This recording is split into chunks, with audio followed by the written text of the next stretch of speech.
Gym. I'm back, baby. So, I'm so, back. so now everything is looking Everything's medium. is extra medium, medium. Yeah. Yes, whoa. That's all Yeah. right.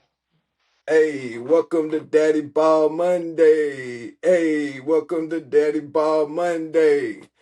Yeah, man, it's your boy, Real Coach Rube. I'm joined again, you know what I'm saying, by my boy Veggie Hope, man, as usual. And we got a special guest today, Coach Lou Collier. You know what I'm saying? We appreciate you coming in on the show. Really don't need no introduction. You know what I'm saying? As far as the baseball world goes, you know what I'm saying, making major waves and splashes. You know what I'm saying? Got drafted in the 1992 MLB draft. That's right. And your major league debut was 1997. Right. Yes, sir. 1997. You played 8 seasons in the MLB. Started with the Pittsburgh Pirates. And then and recently in 2022, your son Cam Collier got drafted to in the first round of the MLB draft. And we just love watching what y'all got going on, and we just want to congratulate you on your success that you're having with your son, and you know what I'm saying, with your career. Yeah. So I appreciate y'all having me, man, for yes, sure. for sure. And now it looks like, now that you might be having a little bit more time, now that your son is elevating through the ranks in the MLB, that you're starting to open yourself up more to be able to reach more parents and players that have aspirations of making it to the next level. You opened up a training program. That's in person and virtual. I'll let you talk about it just for you know what I'm saying, for a second. You know what I'm saying, so you can educate the people on it. Yeah, so I started Big League Dreams baseball. Uh, Started this probably about 3 or 4 years ago. Previously, I had Luke Collier Baseball, which is more of a nonprofit back in Chicago. That's where I had my teams and did a lot of training and stuff like that. But as you said, I did that about 10 years. But as Cam kind of got older, I had to kind of put that on pause and Right. really dial in and lock in on him. And so that's what I've been doing with him for the like past about 5, 6 years. But now, as you said, I have a little more time, so I started Big League Dreams Baseball, and it is designed to give information, encourage players, mentoring players, and just kind of walk parents and players through the process. They'll have access to me. I got training videos on the site. I have packages where a parent can sign up and get consultation. Find out what their needs are. I'll design a plan for them, and if they pick the package where they want me one on one, they have access to me. So just all the things that I had to go through as a player, as a dad, and the things that I know. I've been scouting for 10 years with the Kansas City Royals. I deal with a lot of high-level players. I understand the ins and outs of what it's going to take to, get to that next level. And so I just want to open it up and share information. Hey, Coach Carter, I have a question. It might be kind of twofold. So you were drafted in the 31st round, Yes. and you spent 6 years in the minor leagues before you were called up, and then you finished off in Europe, right, or Asia. So what was the biggest transition that you noticed from each one of those different levels, from going from high school, then you went to the minor league system, then you were in the big leagues, and then playing internationally? What has been the biggest transition that you noticed? Yeah, so a couple of things. So first off, back when I got drafted, I got drafted out of high school too in the 56th round. Okay. Uh, that's when they drafted people until they ran out of people to draft back then. And my dream was to become a pro. So I grew up in the city of Chicago, played inner city baseball. Well, really no structure, no development, just really off athleticism and hard. I was able to get drafted. But Right. I was smart enough to know that I wasn't prepared to go off and become a pro. I also knew that I wasn't really prepared to go off and go to a big college. And so I chose the junior college route. So I went to a JUCO my first year, And back then is when they draft you is what is called draft and follow. So teams will have your rights all the way up into the next draft, and if you Okay. develop and to where you guys can negotiate, that team has first That dibs keep to you. come and sign you. So that was Right. another reason why I chose the JUCO route because, as you know, in junior college you can sign after each year. So I felt like you know what, I'm gonna give myself opportunity. If I develop, I'll sign after the first year.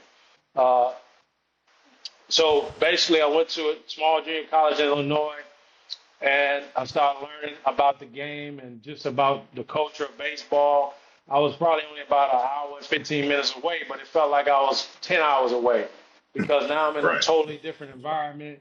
It's more Yeah. more diverse. I'm away from home. I'm on my own. So that was the first lesson. You got to grow up, dude. You know what I mean? You got to be responsible.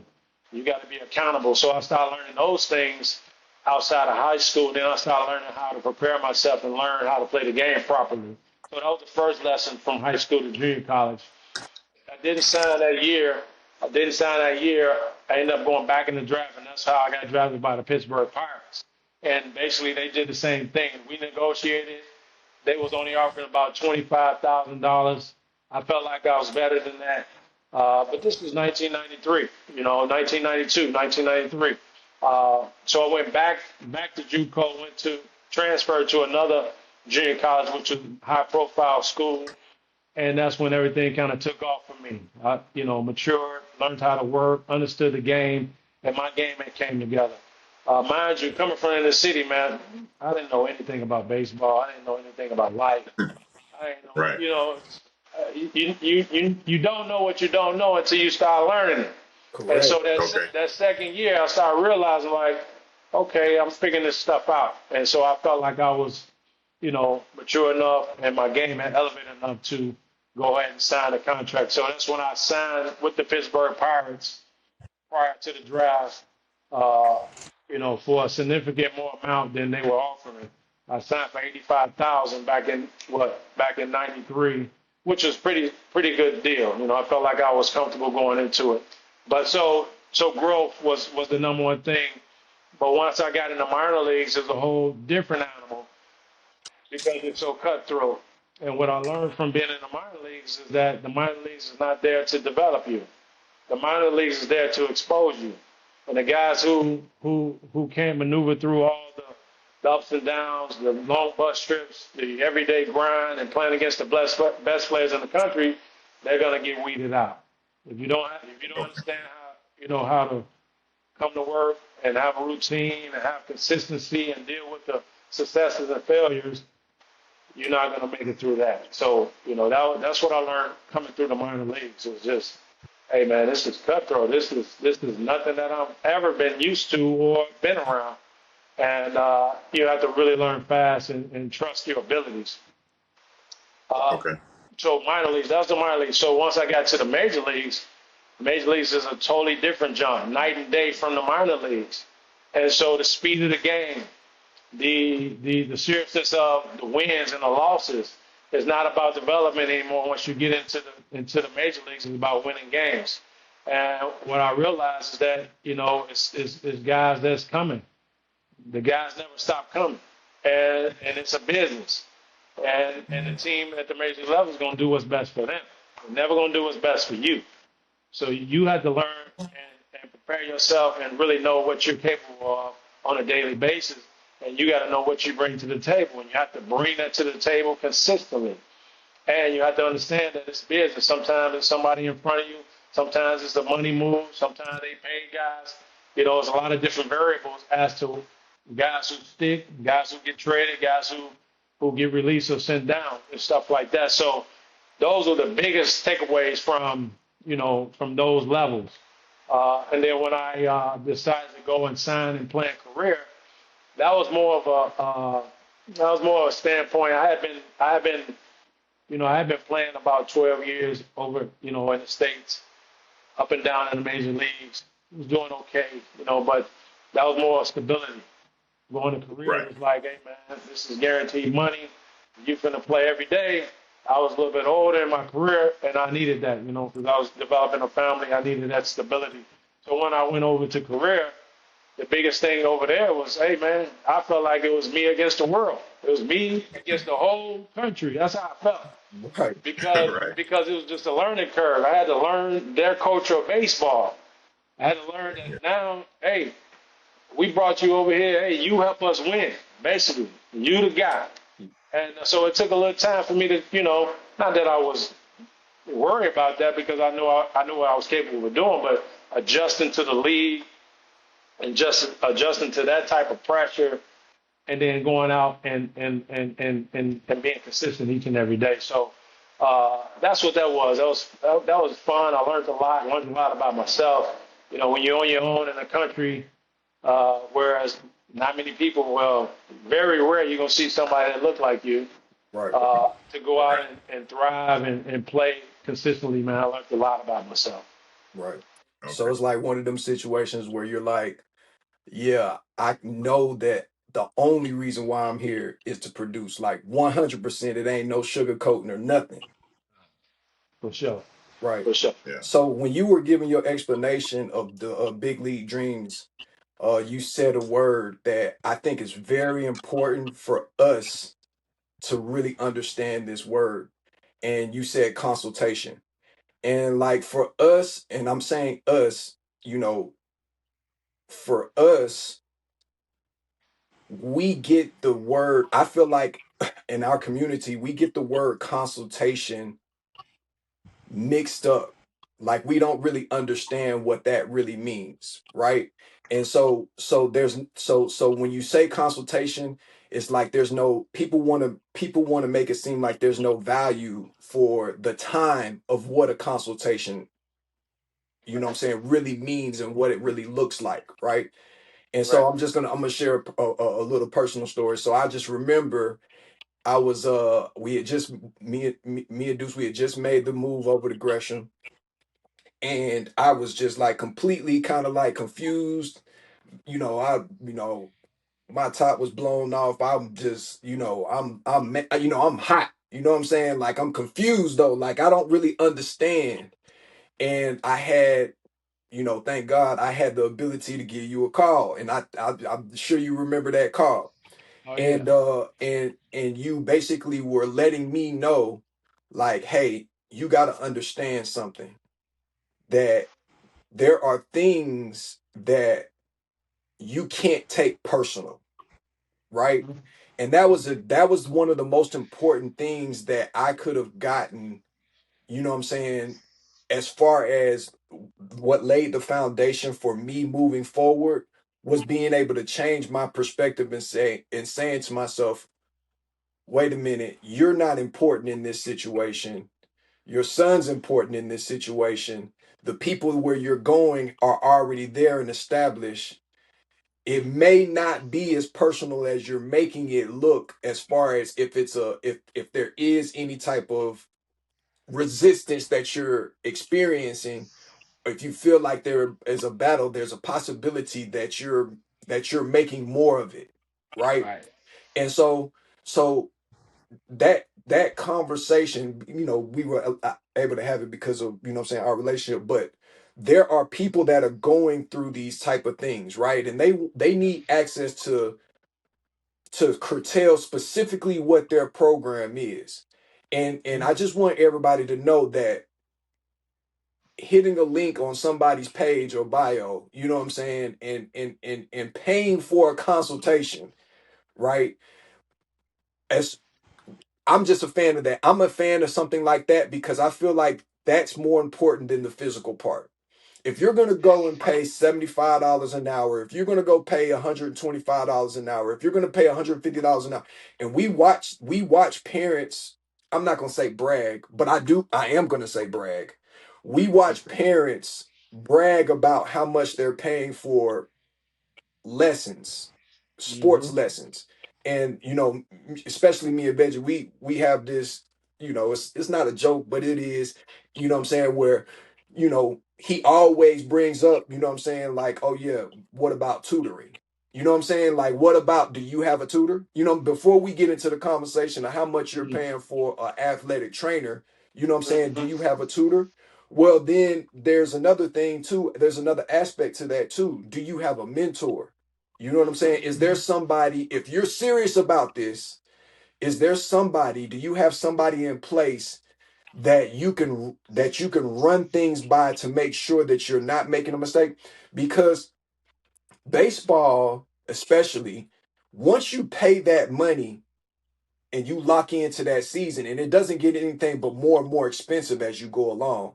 Once Hmm. you pay that money, you're at the mercy of the baseball gods, right? Yeah. And Right. so you kind of got to look at it like you're protecting your investment, right? Because if somebody is making themselves available, you can't look at the dollar sign on that. You know what I'm saying? Especially, you have to look at it like, okay, this guy that I don't really know like that is going to take the time to listen to my story and my situation and give me advice, priceless advice, because it's really, that's the part about consultation. It's the scam on us as the advisors, because what we're giving is priceless. We'll never get a return on investment on the information that we give, that can, and I say we because I life coach, and you know what I'm saying, I'm a personal trainer in strength and conditioning, and so I have that same perspective. Is like, if you bring your kid to me,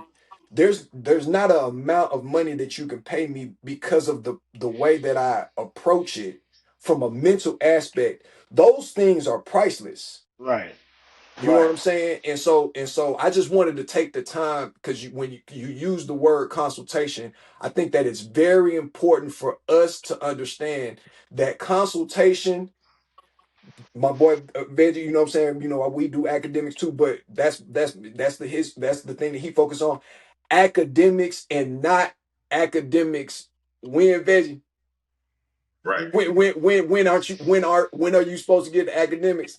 The tutoring? Supposed to get it early in that home. Yeah, you can't First. wait till you see an F on that report, them F's on that report Late. card. It's Right. too Too late. late by then. Right. Yeah, it's too late. You the same thing with Coach Lou. You can't wait till you done went out there on that field and took your shirt off and beat on your chest like King Kong and told everybody Right. Right. you was goddamn Denzel off of Training Day. Yeah, I'm Right. putting cases on all you coaches. Shoot program. Yeah, Right. you know what I'm saying? You just going, you blasting everybody, not knowing that there's a conversation that can be had that can settle all and compartmentalize all of these feelings that you're having. Because what everybody doesn't really want to admit is that it's just fear. It's just Hmm. fear of the unknown, Yeah. of what's going on in the future. And guess who knows? Lou knows. Yeah. Yeah, Lou knows. How do we know you know? Oh, because your son, you did it, and your son just got drafted in the first round. Hmm. I got a question You for know what you. I'm saying? I got a question. So, Coach Collier, Hmm. you have a very unique perspective on the consultation, the guidance that you can provide, because you've been at almost four different levels, right? Yeah. You've been a player, you've been a coach, you're a father of a player that was just drafted, as we mentioned 3 years ago, Hmm. right?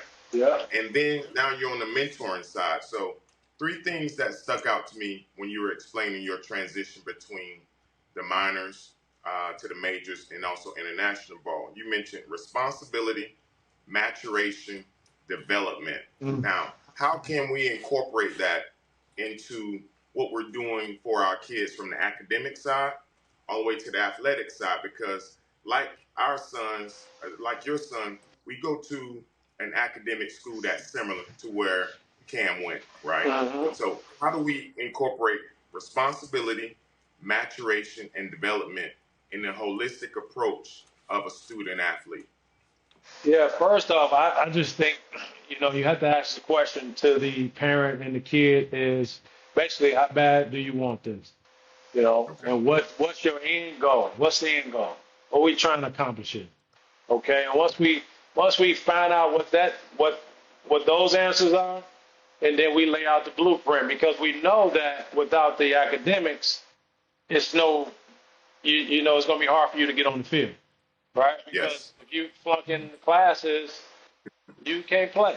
So that's Yeah. really cut and dry, right? Not that we have to Right. be a scholar, right? A scholar athlete, but we have to take care of our responsibilities in order to go out and perform these things that we want to do, and which is baseball. So I guess once we kind of answer those questions and we realize what it's going to take, we start laying out the blueprint of what it's going to take, and and the accountability on both sides because when you're talking about a young kid, he really doesn't understand the longevity of, what I mean, the journey. But the parent Right. has a really good understanding because now they living in real life situations. So the parent has to step in and be that guy to say, hey man, you said you're gonna do this, we're gonna do it, right?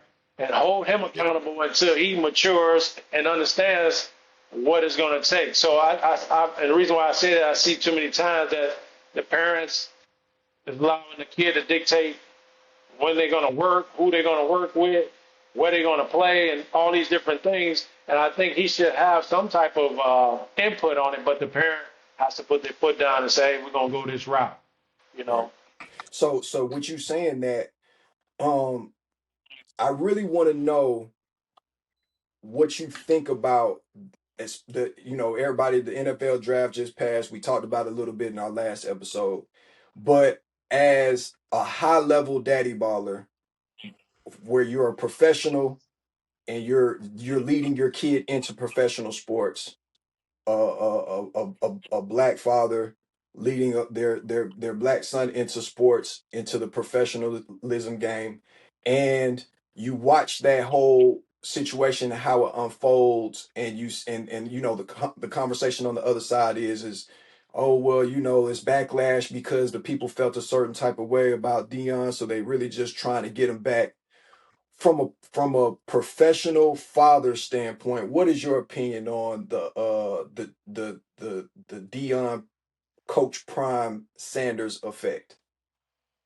So a couple of things. I feel I'm 100% with Dion with him opening up opportunities for his son. I think he should be outspoken because of the level that he's played and the power that he possesses. Right? He's been in the game a long time. He knows a lot of people. He has a outstanding network. Right? So he should create opportunities for his sons. You'd be foolish not to. But on the flip side of that, let's talk about, the NFL or any sport, right? The NFL, that's their platform. That's their rules and regulations. This is how they go about whatever they do. You get what I'm saying? They created the platform. They have all the power to say yes or no. And sometimes you gotta conform to certain things to get where you're trying to go. A young player coming in. See, it really doesn't matter what Dion can say or do because Shador, it's about Shador. Dion can create the opportunity, right? Right. But it's about Shador. He's the one who's walking that path now. And the NFL has these rules and unwritten rules and different things, a way they go about, I guess, policing, you know, things like that so it don't go left. Similar to how NIL is in college. It's a wildfire, right? They're trying to tame it because they allow the players to kind of run wild with it. So the NFL has their ways of trying to control that. So in a sense, we all know that he's a better talent than where he got drafted. But at the same time, that's not his stuff. He has no control. What Right. can he? You know what I mean? And so I was hoping that that's where you were going to go with it, because you just now said that the parents kind of let go too soon, right? In extreme cases where they let the child dictate, right? And then now we're looking possibly at a situation to where on the all the way on the other side of the spectrum, you held on too tight, right? Where you didn't allow the kid to come into his own, right? And so there's this fine line between protection and placation, where where you can get to the point to where that the hovering and being accountable can actually be to the detriment of the kid at a certain point in time in their development. When do you know it's time to, wait a minute, hold on, I need to step back and allow more of him to shine as opposed to less of me? Yeah. Before you answer, Coach Collier, I don't think Deion held on too long. I think he held on just long enough. Now that he is reporting tomorrow for rookie camp, that's when he let go. I personally don't believe that he held on too long. And that's a matter of opinion. Mm-hmm. You hold on as long as you need to because you know what the end goal is. That's one of the things you mentioned. Yeah. Understanding what the end goal. There's no such thing as holding on too long. Now, if he shows up at Absolutely, in yes, it Berea, is, Ohio bro. It's a tomorrow, such then thing it's as too long. holding on too long. Yes, it is. It's All like right. you can have your opinion. You could say that you don't agree that he didn't held on too long, but there is a such thing as holding on too long, and it is a valid question because Yeah. everybody's wondering why he was supposed to go in the first round versus the fifth round. So you're not absolutely like, like, oh yeah, this is a fact. You know what I'm saying? Yeah, you Right. you you got, it's your opinion, but the facts is that he was supposed to go first round and he went fifth round, and something in the conversation has to deal with the professional business people part of it. Like Coach Lewis saying, it's their league. They made a determination that they wanted to penalize Shador for whatever it is, and if the signs are pointing towards they're penalizing him because of his dad. You know what I'm saying? Okay. So I understand. You go ahead, Coach Collier. I understand what you're saying. Yeah. So all I guess, I mean, I can kind of give you an explanation of how I went about it. I always felt like because I understood how the game is and how it's so much that you just don't know behind the scenes that's affecting whether a kid rise or fall or whatever, right? I understood that. So always was about, okay, we're going to prepare for you. We're going to prepare you to be the best version of yourself, right? On all levels. So continue. We're gonna prepare to dominate this level, right? So and all the way up, right? So in my mind is every time we deal with some adversity or some things that I feel like was unbiased or unfair or political or racial, whatever it was, right? Because we were so ahead of it and he understood what he was dealing with and we were prepared, we didn't look at it that way, right? We learned from it, right? So each time it was about him, okay, this is what's going on, let's go to work. You see what I'm saying? Oh, they said Right. that about you. Let's go to work. Oh, yeah, they moving you to this position. Let's go to work. So it yeah, really Right. was about we're gonna let life do what it do, but we gonna do what we gonna do. yeah. You And in got to the put end, that. You got to put that on the T-shirt, Coach Lou. Yeah, let's go to but work. yeah, in Yeah, that the end, it made me want it's to go out on the field right now. Let's go to work. yeah, let's it's gonna shake out. It's gonna shake out, because what they say, the cream rises, right? They can't really stop you if you are prepared and you understand what's going on. All those things come and they affect our kids mentally. So when they Right. affect them mentally because they don't understand, then they start working hard. They lose the desire. They start pointing the finger. You see what I'm saying? Now, Right. basically, what they stated or what they're trying to do to you, you allowing it to happen to yourself. So that's how I deal with it. That's how we deal with it. Prepare them, talk to them straight, try to understand how he feels, right, about it, how it's affecting him, and then try to give him some perspective on it. Like, okay, you're probably right about this. This makes sense. You know what I mean? Not dismiss how he feels and be like, no, we're gonna talk about it. We're gonna put it on the table. But what we set out to do in the beginning, we're trying to Right. get to the highest level, right? Right. Okay, we didn't know what kind of obstacles we were going to be in the middle of. I told you it was going to be some things that we was going to have to overcome. This is just part of it. So that's kind of how I dealt with those things, and we're still dealing with it.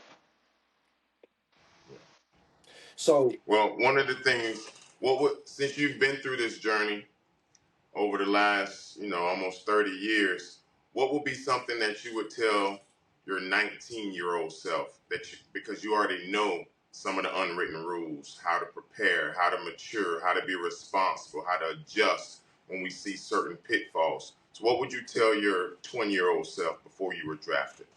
Yeah, surround yourself with people who've been there. Be an open book. Learn. Just keep learning. Uh, don't be too hard on yourself because you still got a lot to learn. Right. You're not who you're gonna be yet. So don't doubt yourself. You just got to learn more. And Yeah. so those are some of the things that I would have told my younger self. You know, Okay. So us as a community, right? Um, they're saying, I'm not gonna say they're saying, Nuri Muhammad, right, just had a post that recently went viral, where he's on the Cam Newton show, and he basically is saying, that we both put our children in sports, but white people put their children in sports to extract the principles from it, and black people put their children in sports to be professionals in it. And so when I'm looking at that clip, the first thing I say to myself is man, this dude ain't going to the same fields I'm going to. You know what I'm saying? But what do you, because we're talking about professional, right? We're talking about being professional. And so according to his statement, you know what I'm saying, I guess if he was to watch this show, he would be right, because we're actually talking about, okay, professional, even though we're talking about all these other things, intangible things that you need to have or whatever like that, but we are actually talking about how to make it and be professional at the highest level in a sport. So what did you feel like when if you saw that clip? What did you feel like when you saw that clip? no, it's definitely some truth to what he's saying, uh, and he has a point. But for me, okay. If you ask a million players and parents that's playing baseball or whatever sport, every one of them gonna tell you they want to play at the highest level. Every one of them, right?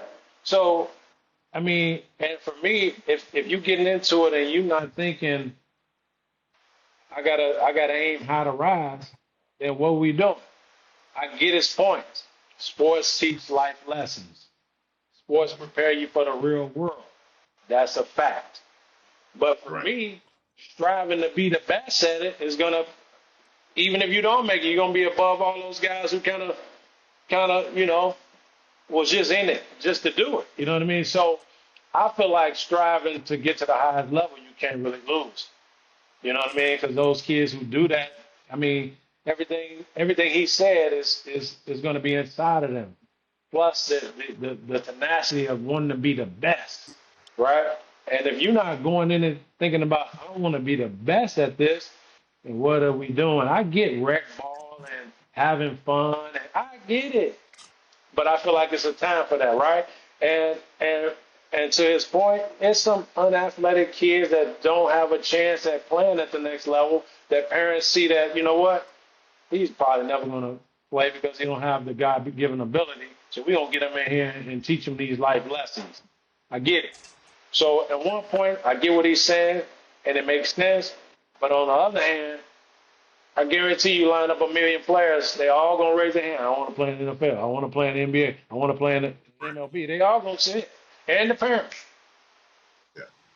I have a question for you. So the name of the podcast is Daddy Ball, and we came up with Daddy Ball because both Ruben and I have different definitions of what Daddy Ball is. So as a former coach of your child, when how was your relationship with him as you were coaching him through the ranks, and when did you see the things start to change where you thought he got it, of the principles that you were teaching him versus now I can pull back the reins and not hold on too long, as Ruben mentioned earlier?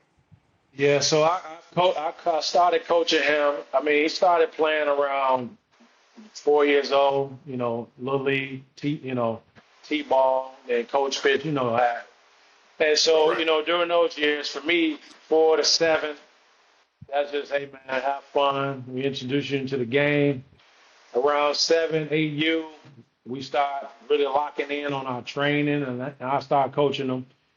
He always played a Okay. couple years up, so he was always challenged. You know what I mean? He was always fighting. You know, he was around older kids. The game was a lot faster. He had to fight. So our relationship was, Hold on. Did you just say you had him playing up? yeah, he Oh, played okay. 2 years up. My bad. That's just, I just see the opposite going on. I ain't mean to interrupt you. I just see a lot of people trying to play down. My bad. Go Yeah, ahead. no, no, we was playing up because for me, again, I wanted him to want to do this, right? I didn't want anything to be easy for him. I knew the work that we were getting, that we were preparing and doing it each and every day, so that when he went out and played, it was always a struggle, right? And he had to fight to get on the field. He had to fight to get moving the lineup. So as a Right. coach and a dad, so as a coach, I always called it clean with him. You're not a shortstop. You got to move to third. I used to tell him when he was younger, he started complaining a little bit. Hey, you tell me who you better than out on this field. Tell me. Mhm. He couldn't say it. All right, that's why you in left. See what I'm saying? Yeah. That's why you getting 11. You tell me, show me. And he Cam always keep it 100. Always since he been a baby. He tell the truth. Nobody. All right, that's why you hitting 11 and you playing left field. Yeah. When you show me that you can, you outplay these guys and we putting in this work and you start getting serious, then things will change on the field. And that's how I went about it as his coach. Now, I was a little bit tough because, I played the game. I probably was a little bit tough on him from 10 to about 13, just kind of snatching them up sometimes. But that was more so about lack of effort, bad body language, you know what I mean? Whining and complaining about things, but never about his performance on the field because I always understood how tough that was. And he was playing 2 years up, so he was always being challenged. So, for me, when he turned 13, I stopped coaching him. I was just an assistant coach. I wasn't the head coach anymore. I was just there coaching first, just working with the kids. I'm the coach. You know what I mean? I'm not making no lineups. I'm not making no decisions. And from that point on, that's kind of where I was at. From age 13 all the way to now, I kind of pulled back, and like I said, I'll watch the game. We'll talk about it, and then we'll go to work.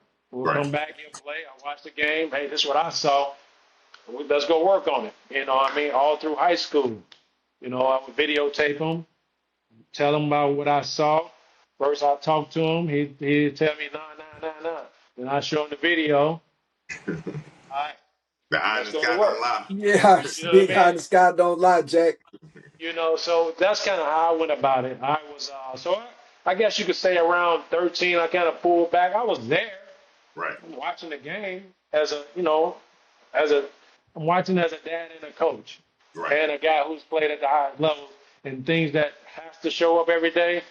I held him accountable for it. So, Right. So there's another clip that I got to bring up because of what you're talking about as far as the development. You said 13, and A-Rod just released a clip where he's saying that if he could give advice to his 15-year-old self.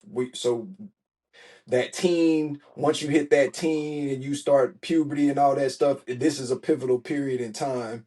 And hmm so, because he just brought it up, and he not on the show, but he brought it up and put out a post, and he's basically saying to his 15-year-old self, don't worry about chasing velocity, right? hmm Whether it's velocity off the arm from the pitching mount or velocity, you know what I'm saying, off the bat in the right. batter's box. Worry about being a hitter and worry about being able to control, being a true pitcher, being able to control your pitches and worry less about, you know, swinging the bat as hard as you can and throwing the ball as hard as you hmm can.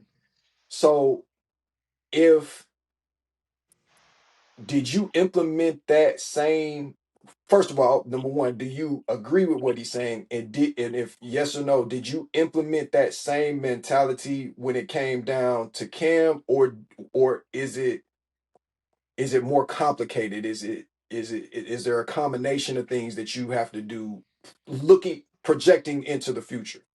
hmm So I agree with him 100%. 100%. It's what I've talked about from the start, from when I started training him and all other players, right? Baseball is trendy. You know, baseball been around 100+ years, right? And if they don't input these little new things up into the game will be boring. Right. So they input all these different numbers and analyticals, and every year it's new, some different trend that they push on everybody. And the people who really don't know, they take it and run with it and grab it, and they think that, hey, this is how my kid is gonna get there. These things, right? And they forget that the fundamentals don't change. And that's what A-Rod is talking about. Teach the kid the fundamentals. If you give them a strong foundation as to how we do these things, which he was talking about being a good hitter, right? Bat the ball skills, balance in the box, being on time, right? Going with clean mechanics, being able to spot the ball as a pitcher, right? If you teach the kid, if the kid learns proper fundamentals, a good foundation, and he continues to learn and grow and mature, and as he gets stronger, plays better competition, get around better instruction, he will continue to grow into whatever player he needs to be. If you flip it and chase those other things, the trends, oh, I'm running really fast, I'm throwing hard, I'm hitting the ball, but without any fundamentals, as soon as you face a guy who's been fundamentally sound, who's been learning how to play the game the right way, that kid is going to disappear. Because Man, he has nothing to fall back on. Coach So, Lou, question man, for what you you as mean, a current Coach Lee? scout. What you mean, bro? We got this perfect game combine, man. We got this Right. we got this perfect game combine. We got to go to, man. They just invited us. We got this. We got the special invite. You know what I'm saying? We got invite only. We got to go and we got to dominate this perfect game combine special invite and show everybody what we made of at 13 years old. What you mean? Right. Yeah, that's We the carrot they dangle in front of you. What? Right. How is? But I gotta get in these rankings, Coach Lou, man. What's up, man? If I don't get in these rankings at 13, 14, when we first step into the combine, into the combine, if I don't get these rankings, then we might not never get in. What you talking about? Yeah, that's the trick they tell you. That's how they keep that cash flowing. You know what I mean? That's how they Yeah. that's how they, everybody want to go to work and say their son is this and that. Everybody. Mama want to say it. Grandma want to say it. Daddy for sure want to go say it. On So everybody. Right. I'm talking about every single one of them. They want to go talk about how their son did this and that. And the fact of the matter is, ain't nobody dishing out no money or no scholarships until that kid is 17, 18 years old. So hold on. Right? I thought I was crazy because somebody just made it seem like I was just, we just came out of the blue. We made a post about parents cashing checks. Yeah. And then it's like, what, you know what I'm saying? We got attacked like parents aren't out here cashing checks, like they not on Facebook, like they not walking into work with their chests out, like, oh yeah, Right. my son, look. You know what I'm saying? Like that doesn't go on. Like, Right. That's Yeah. 100% going on. I For got a sure. question. I didn't play at the highest levels like the both of you, so I always consider myself the sponge. Two things you said: trends change, fundamentals do not change, right? And then we mentioned there are different baseball organizations that are dangling that carrot, but they're dangling that carrot, and the powers that be are telling you that you need to have the highest velocity because that's what they're promoting. They're always showing these clips. You need to have the fastest 60. You need to have the fastest infield velocity, off the bat velocity, but they're not talking about the fundamentals part. So as a scout, what is it that you're looking at when you're doing this evaluation of where this player is and where they could potentially be if you're not looking at the trends changing and new metrics introduced every 2 years? right, right, Yeah, so I mean, first of all, as a scout, I'm not even really paying no attention to the kid until he's around 17 years old, 16, 17 years old. You know what I mean? Because I understand how the body is going to continue to change. First off, so there's no scouts looking at a kid at 12, 13, 14, 15 because the body's going to change, Okay. right? Some kids, you seen it. You seen kids at 13 fully mature. They strong and they dominating the game. Right. but then you see him 2 years later, and he can't hit the ball out the infield Okay. No. because each everybody's different. So first off, for me, if I'm going to evaluate a kid, right, and go watch him play, I just want to see how he prepares first. I want to see how he prepares. I want to see how he wears his uniform. I want to see how he interacts with his team. I want to see if he communicates. I want to know if he understands the game Mm-hmm. first. Right. Then I'm gonna watch him run from home to first. He hit a ball. I want to see if he run hard through the bag. I want to see if he rounds the base really hard. I want to see what kind of jumps he gets in the outfield or at short of second because he may or may not even get a ball. So I'm Yes. just watching. So what are all those things? Those are IQ, fundamental, basic attributes of a ball player, right? I want to see if he's athletic. I want to see where he profiles at. Is he a corner player? Is he a middle of the field type of guy? I want to see how his arm works. Because if I see a clean arm stroke, I'm like, that velo gonna jump in a minute. Right. You know what I'm saying? If I see a clean bat path, oh, that's gonna project. You know what I mean? If I see him balance throughout his swing or on defense, he's making the right moves. Now he's caught my eye. You may come back and watch this guy. Mm-hmm. You get what I'm saying? And nine out Yes. of ten Yes. times, that player is gonna probably be the best player on the field. You So mentioned you three basically, intangibles that Ruben always talks about as the sixth star, but three intangibles, and you also mentioned unwritten rules as you came through the different ranks. And Mm-hmm. three of them that jumps out at me is how does I, as a parent, know to teach my kid body language, effort, and how to wear their uniform properly? That starts in the house. That's Okay. discipline. That starts at home. You know what I mean? That's about you making up your bed. You know what I mean? It's about what I'm saying, like Right. structure in the house, Yeah. right? Body language. You know, it depends on the age of the kid, right? Because we all get emotional. They're younger kids. It's gonna be tough to control their emotions. They're young. But when you get 17, 18, 19 years old, you should have some concept of understanding how to control yourself on a baseball field. And that's just something that has to be learned and just uh, again, if your end goal is to play at the highest level, that's something that needs to be understood. Okay. Body language is important. And then the last thing you asked me, uniform, that's just about your appearance, man. It's about you, how you want people to portray you, right? I mean, and I can't say I can't say wearing your uniform is just like a turnoff, right? Because there's some sloppy guys that ball, you get what I'm saying? And as they Right. mature, they figure that part out. So, but I will err on the side of having a neat uniform over just coming out there sloppy, button, jersey unbuttoned, all these chains on, and all these. Hey right? man, hey man, that You out there trying to look like it. Yeah. I Yeah. get it, but are we out here playing baseball, or are we out here trying to get views or content? What we on? You know Are what I you mean? trying? That's a point. Are you trying to get content? That's a point.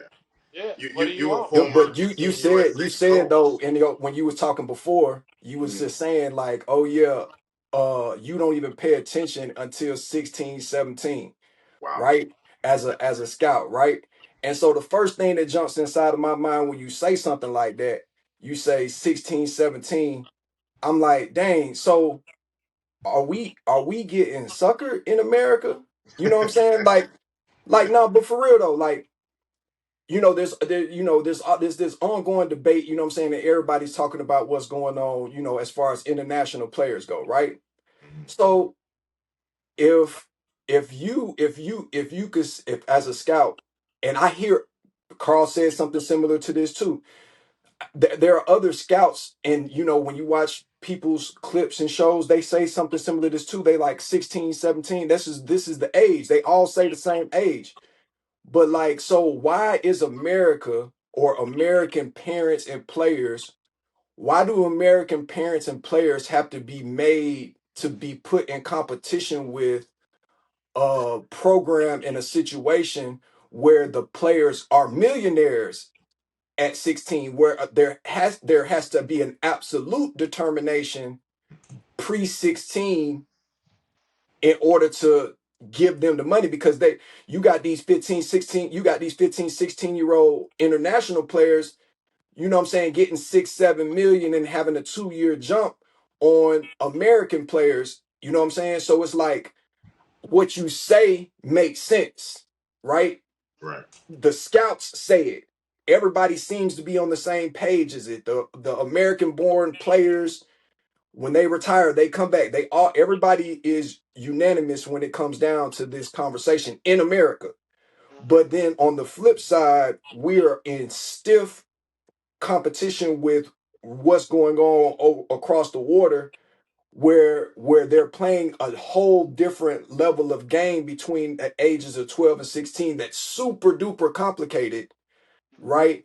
And we're looking over there as Americans and we're saying, oh, okay, we still have to compete with that, which the only way that we could see if we're in competition is with metrics. So it's like the wool, it feels like the wool is being pulled over our eyes, and at the same time, our justification for it is because there's an obvious competition over there. So how do you balance all of those things out? Because if we're sitting here talking about trying to make it to the highest level and be a professional, this has to come into play.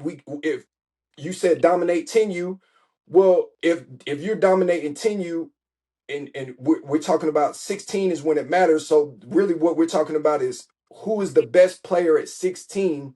You can't just talk about America. You got to be talking about the world because there's money on the line, right? So, man, you made a very good point. I'm glad you're talking about this, because this is a great point, and I want you to understand something, right? So, I talked about the business of the game, the business. If I can bring in or evaluate 800 players over in the national, right? And I can, I might sign 50 of them to $1 million contract, right? But it's another 600 of them that I can just throw money to, 10,000, 15,000, but I can see them all and evaluate them, right? And I know they've been playing baseball since they've been 6 years old with no school, no distractions, nothing, right? Right. And I can go over there and say, you know what, man, I like these 100. Okay, you the best one. I'm gonna give you 3 million and on down, right? Right? Right. I'm a business. You know what I'm saying? So I get a pick of the litter. Some may stick, some may not. But out of these 100, I'm gonna find 10 of them, right? Okay. And I might spend 10 million, maybe. But if over in the States, I do the same thing. But now these kids got to go through the draft. If they top picks, now I'm talking about for them same 100 players, I done spent almost 50 million because of how the draft was. So it boils down to business. That's cheap labor. I can scour through all these kids and find some diamonds in the rough. Some I might have to pay. Some I might, like Ellie De La Cruz. I think they gave him $50,000. Wow. You see what I'm saying? For a talent like that. And it's players like that they go over there and they can get them dirt cheap. Over here, it's the whole process. Okay. You a top prospect, you got to go through the draft. We got to pay you what that market say. So that's what you're dealing with. So my recommendation to parents who, again, once you make up your mind you're trying to do this, hey, every second you got, you better be getting to work because that is your competition. Not only that, Venezuela, Japan, Korea, Cuba, everywhere. So people sitting around, running around, going to perfect game showcases and complaining about coaches and jumping teams and all this nonsense. No, not the Splinter Effect. Splinter effect. You basically weeding yourself out before you even get yourself a chance because you're so distorted on all this stuff that does not matter. The scouts don't care. They just want the best talent. If you're the best talent, then you're gonna be the guy who gets the check or get the scholarship. Period. So you need to be working, getting around the right people, being in structured programs. If you sign with this team, go out there and get your at bats. Go play. Get your work in on the side. It's not Right. their job to develop your kid. That ain't what they promising you. Mm. And if they are, they don't have time to do it. They got 700 teams. These organizations, they don't have time to develop your kid. You know what I mean? So you got to take it for what it's worth because time is not on your side. Too many elements that you running up against. Too many things. Too many obstacles, and Right. it's real. And your time is ticking. So that's my spiel on that situation. Mm. So one of the things you mentioned is, 16, 17, but development, fundamentals, getting around the right people, having the right resources for consultation, like yourself. So I'm glad you brought all these things up because we're starting to connect a lot of the pieces that probably were missing, right? Do not chase that carrot because while you're chasing the carrot, you're missing your opportunity to go to work, right? Right. Go to work. And the biggest thing that you mentioned is don't worry about these organizations developing your kid. That's not their job. It's a business. You have to develop your kid, whether it's with the academic tutor, putting them around the right people. And then also one thing you mentioned was the mental side, getting them around the right mental coach because as Ruben mentioned, he's a life coach, not only life coach for adults, but for kids as well. So I recently did that with my son with Bidding Pro, and they talked to him on a sports psychology level. I'm not even involved. They want to know what's your end goal, what makes you tick, how are you going to feel when these different things happen. You go into a new academic situation, you go into new coaches. How are you going to respond? You know, so those are the things that you mentioned are so key, and I'm glad we were able to encapsulate all of those nuances and intangibles. You got to give great effort because that scout is up in the bleachers. He don't care that you went 0 for 3. He want to know, did you run through the base? He don't care that your team lost. He want to know, how are you getting jumps on fly balls? Were you throwing it back in? Do you have clean motion? So while the layman is thinking of, oh, my team won, no, that scout is looking at, they look like this at 14, 16, 18. Oh, by the time they're 24, they're through the roof. Right? They're butt naked fire, as Ruben always says. So But naked fire. we gotta understand the different levels and the steps, and don't get distracted by every 2 years. There's going to be a new metric come out. Every 2 years, there's going to be a new carrot. Get to work because time is ticking. Yeah. Right. So put Facts. that in a catchphrase. If you focus on the carrot, that means you not focus on the work. Right. You, That's facts. you see what I'm One saying? hundred That's percent. if we could pull all of everything that we just now were talking about together. If you are only chasing after this imaginary, invisible thing, you paying way too much attention to something else when you can be paying attention to the tangible, actual things that are right there in front of you. And so it's like a magic trick. You know what I'm saying? They Right. Three-card like Marley. Three-card Marley. you pay That's right. attention, yeah, pay attention to this hand, but over here, this is where Yeah. it's really happening at. And I think that, for the people that really want to know, that's first of all, you that takes a lot of percentage of the people out of the conversation anyway. The That's people right. that really want to know, because egos, all that stuff gets brought into that as well. But once you get to those people that really want to know, I feel like that is the strongest, like everything that you were saying, and I'm glad that LT kind of like tied it up in a pretty bow, you know what I'm saying? Like right there with how he ended it with if you're focusing on this invisible thing, this thing that probably isn't even necessary to be attainable, then you're not focusing in on the actual attainable things, Right. That's right. One right? hundred percent. And so one more time, I just want you to be able to let the people know what you have going on, how they can get in contact with you, what's your website, Instagram, all of those things, so that they can reach out and be able to be in contact with you. And if they're serious about getting to the next level, they can figure out the best path to get there. Yeah. So first off, I mean, I'm available, always throughout from October all the way up until about June, private training, group training, uh, the whole 9 yards. The website is Big League Dreams Baseball. You can go on there, you can schedule consultation, you can schedule lessons, whatever it is that you feel like your kid needs. Uh, we also work very closely with Marquise Grissom. We have a program that we do in the fall called the Junior Hillboy Select, and it's a 30-day program where we try to identify parents and kids who want that information and want that guidance as to how to navigate this youth space and teach them the fundamentals, teach them structured program with like-minded people.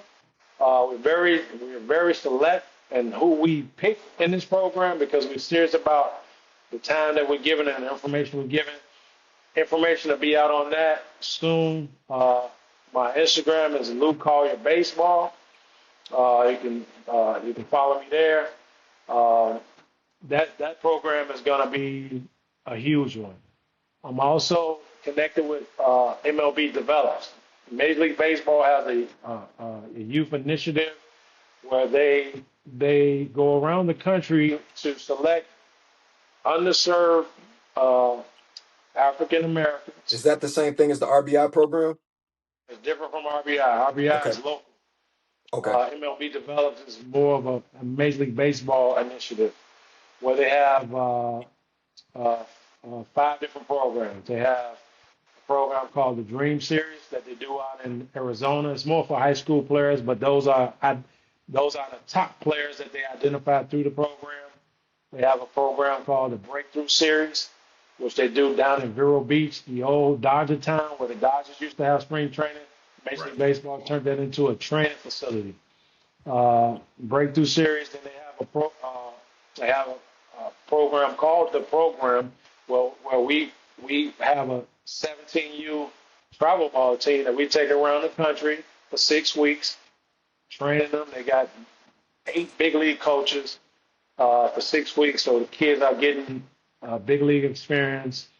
And then lastly, they have what's called the Hank Aaron Invitation. That's right. They have 1 week, 8th grade freshmen. It's a week long. You have 30 ex-major league coaches with these kids. About 120 kids get selected. And then the second week is sophomores and juniors, where they get the opportunity to train just like a minor leaguer. So I'm involved with that. And all I'm trying to do is Where do you sign up for that at? you can go on MLB.com and look up MLB Develops, and you should see, all the information. But what they do, they have a tour where they go around the whole country to have look basically like a trial or identifiers for kids who they feel, and they'll select kids from there. They also take recommendations from credible sources, scouts, ex-players, and stuff like that. The program been around about 10 years, so it's very difficult to get in the program. So you got to really be like that, about that life, you know what I mean? But once you get in that program, it's nothing like it in the whole country. My son participated in it, and I've seen strides. I've seen him make strides that was incredible. So I'm involved in that, and my whole mission is all I want to do is bring back what I learned, all of the ups and downs, all the things that I didn't know, and package it all together and share it with the people who are serious about it. Like you said, this is not for everybody. This is not for everybody. I understand that. But the ones who want it, it's people out here that can give it to you. Preston is going to the 8th grade. Yes, he's So going to what's eighth the grade. cut? What's the cutoff? What do we got to do to get?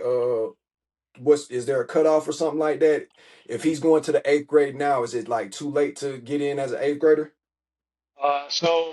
So he would have had to participate in that tour that they had. And they came to Atlanta, so y'all got to kind They're of get down. into. They're down in Florida, Oh, uh, so Broward. I want to say they probably did their little tour or whatever, but uh, it may be opportunity. If you got some video on this kid, if you got some information, send it to me. It Okay. may be just some opportunity, to where if he's a kid that's up to par and somebody that can benefit because you're talking about the best kids in the country. That's what you're talking about. So this is a lot of people. It's, I don't want to say that it's not for everybody, right? But it's elite. It's elite. So if you go down there and you half stepping, it ain't gonna be no fun for the kid. Oh yeah, my boy, my Okay. boy, my boy Preston is definitely not half stepping. Okay. You did what I'm saying. Yeah. I wouldn't even have brought it up. I just know that we're getting the information live right now. You know Yeah. what I'm saying? But I know for 100% if my boy would have known about it, about what you had to do, and it was an eighth grade situation, he would have already. I already know he would have already been there. Preston is definitely, you know what I'm saying. It's not even a conversation on top kid of the nation. He was on the number one team in in the age group. So Mm-hmm. I just in a situation like that, it's good to know because even right now we behind the curve a little bit, but might be right on time. But even for the next up and coming Yeah. eighth graders, which is where we gonna be at because we in seventh, Mm-hmm. just know that parents, there's information out here. There's resources out here. There are people that are making themselves available to you out here for you to be able to take advantage if you're trying to get your kid to the next level. You can't complain about what opportunity you didn't have because you're cutting your opportunities off, focusing in on an unnecessary carrot. Right. You know what I'm Right. saying? We just can't do it. We gotta take accountability. We gotta start as parents. We gotta take accountability for our own actions and stop making excuses for our kids. Mm-hmm. We're seeing it. It's not just in sports.